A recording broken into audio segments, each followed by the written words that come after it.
Chapter 17. Matt stood in the doorway of Officer Swift's office, observing the man for a moment before making his presence known. Swift sat at his desk, scrolling through something on his computer. Swift looked up, surprise flickering across his face. "Agent Barry," he said, straightening in his chair. "I thought we were finished with all this?" Matt stepped inside without waiting for an invitation, closing the door behind him. "Just following up on a few details."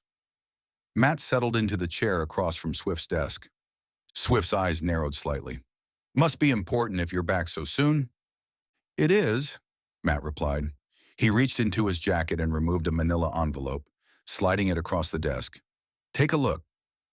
Swift hesitated, then opened the envelope and pulled out a still photograph from the school security footage. The photograph depicted Swift and Raymond Merrick in what was clearly a heated exchange, Merrick's finger jabbing into Swift's chest. "Tell me about that photo," Matt said. Swift studied the image a moment longer before setting it down. "According to union rules, I have the right to talk to a lawyer before being questioned further. You're not allowed to question me until after I've spoken with counsel." Matt leaned back in his chair. "Is that what you want to do?" Swift let out a short, sharp laugh. "Hell no, I didn't do anything." He pushed the photo back toward Matt. "Let's get this over with." "Why were you and Merrick arguing?" Matt asked, leaving the photo where it lay between them. "It wasn't an argument. Marek had a habit of parking his car in the reserved spots. People complain. I told him not to do it anymore, and he didn't like it. He and his friends think they own the fucking school." "That's it?" Matt asked. "That's all. Nothing more to it." Matt knew a lie when he heard one. He chose to let it pass for now. He had made certain that the photograph he brought with him did not show Barbara Carter as being present. He took the chance that Swift might not remember her presence. He knew he was going to have to talk to Barbara Carter about what happened between Merrick and Swift. "Pretty intense reaction over a parking space," Matt observed, slipping the photo back into its envelope. "Merrick looks like he's about ready to take a swing at you." Swift's mouth twitched. "Football players, all testosterone, no impulse control." "And you just stood there and took it?" Matt raised an eyebrow. "That doesn't seem like your style, Officer Swift." Something flickered in Swift's eyes, a flash of anger quickly suppressed. "I'm trained to de-escalate. Unlike some officers, I don't feel the need to throw my weight around with every kid who mouths off. I'm curious why you didn't mention this incident the first time we spoke. I got the impression you hardly knew Merrick." "One parking violation doesn't mean I knew him," Swift countered. "It was a minor incident. Didn't seem relevant." Matt studied Swift's face. The man was good, better than most at maintaining his composure, but something in his eyes didn't match his casual dismissal. "You know what I think?" Matt said after a moment. "I think there was more to it than a parking space. I think you and Merrick had history." "Think whatever you want," Swift replied. "Are we done here?" Matt stood. "For now." Matt made his way through the reception area of Senator Holcomb's Dallas office. The suite occupied prime real estate on North Central Expressway. Senator Gary Holcomb rose from behind his desk as Matt entered, a broad smile on his face. The senator was in his late 50s with silver-flecked hair and the robust build of someone who'd been an athlete in his younger days. "Agent Barry," the senator called out, extending his hand in greeting. "Welcome. Always happy to assist our Texas Bureau of Investigation. What can I do for you today?" "Thank you for making the time, Senator," Matt said, shaking hands. "I appreciate you agreeing to meet on such short notice." A woman stood off to the side.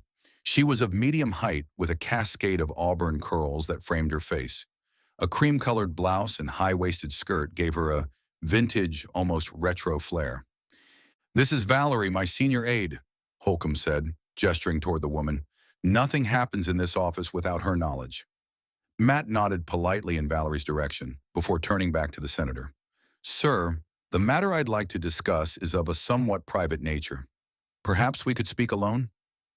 Senator Holcomb's smile didn't waver. "Agent Barry, in my position, I've learned there's value in transparency. Valerie stays. Whatever you need to discuss, you can say in front of her." Matt nodded. Valerie glared at him. "As you wish, Senator," Matt said. "I'm investigating 2 murders. A victim was found decapitated in a motel room, and now a second body discovered buried in someone's backyard. Senator Holcomb leaned forward slightly, his expression appropriately grave. That's terrible. Truly terrible. As I said before, I'm happy to provide whatever assistance I can. Matt nodded, then cut directly to the point. I need to verify an alibi, Senator. A woman who goes by the name Ivy claims she was with you last Thursday night, between the hours of 9 p.m. and 2 a.m. The transformation was immediate. Holcomb's practiced smile evaporated, replaced by an expression of naked alarm. The color drained from his face, leaving it ashen beneath his careful tan. His eyes darted instinctively toward the office door, as if checking whether anyone might be listening from the hallway. Holcomb started, then stopped. He seemed to be recalibrating, his political instincts battling with something more primal. Agent Barry, I'm not sure I understand the nature of your inquiry.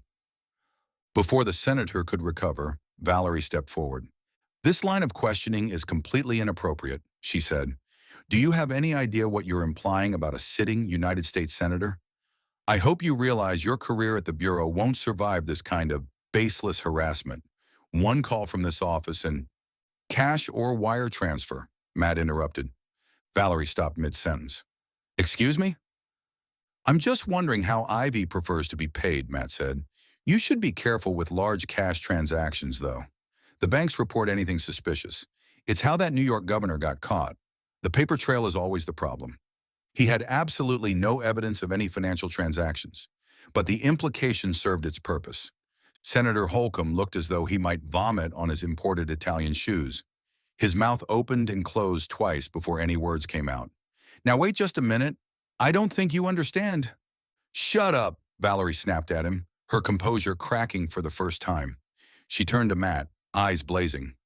You have no evidence of any such arrangement, Agent Barry. None. This is nothing but a fishing expedition, and I won't stand for it. Please, Senator Holcomb said. Is this absolutely necessary?